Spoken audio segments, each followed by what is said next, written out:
С всичките професии и таланти, които имаш, ти си човек с много хобита.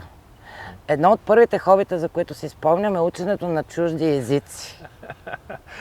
Последно учиш индийски. Не, това беше, аз учих една година индология в Софийския университет и много хубави спомени имам оттам.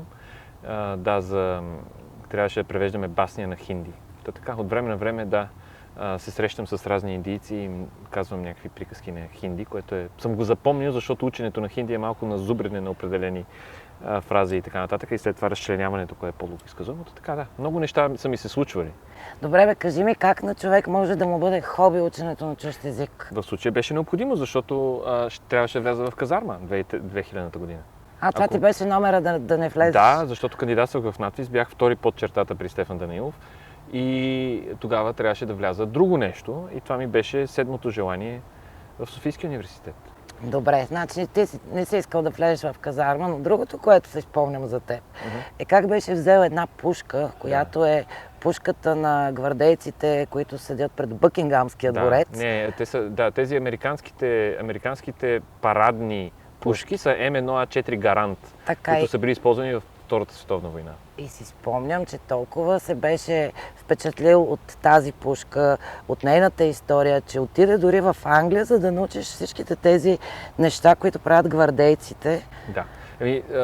Спомените са далечни, защото става въпрос за 2008-2007 година.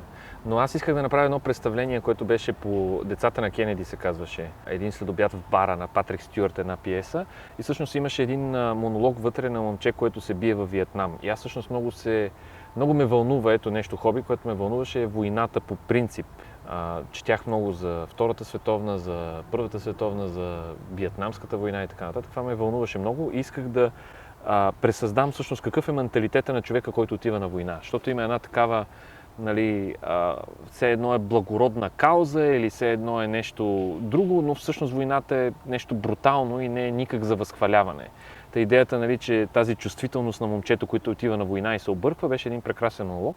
За целта взех от щатите, тогава работех, и от щатите купих реплика. То не беше истинска пушка, но беше реплика, което означава, че нямаше механични части и не можеше да стреля, но беше с същите пропорции тегло. Т.е. същото дърво, същото тегло, имитацията на пушката с железни части, но нищо, което може да свири.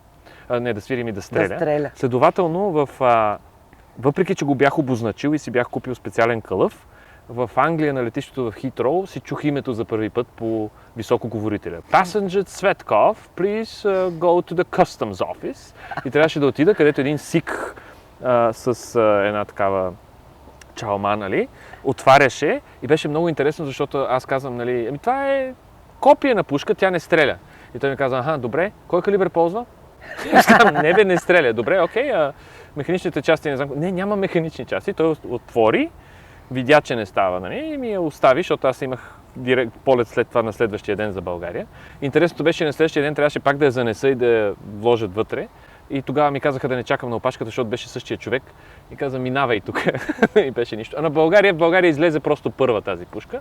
И тук репетирах много дълго време по кадри такива, които бях намерил тогава в интернет. Как се изучавах парадните движения, защото те са много такива, те ги въртат и по едно време, примерно, ги хвърлят, те правят тези пушки две кълбета във въздуха, те ги хващат, имат такива резки стопове и това беше част от представлението ми, което направих тогава моноспектакъл с тази пушка. Даже го има заснето, може би ще има кадри, които може да извадим. А колко време репетира, докато научиш Няколко месеца всъщност, всеки ден. И на сцената, където репетирах, тя падаше с дулото надолу, има едни кръгчета още по дървената част на сцената. Трябва да ги оправя. И какво става накрая с пушката? Откраднаха я. Носех си я в колата и разбиха ми колата една вечер пред парк един. И бяха взели акумулатора и радиото. И нищо друго не бяха взели, беше чупено стъклото. Оправихме стъклото 4 дена по-късно, а пушката беше в багажник. 4 дена по-късно върнах колата на паркинга, същата вечер се счупи пак и взеха този път пушката. Аз викам, късмет извадих за пушката и от тогава не съм играл представлението. Колко жалко.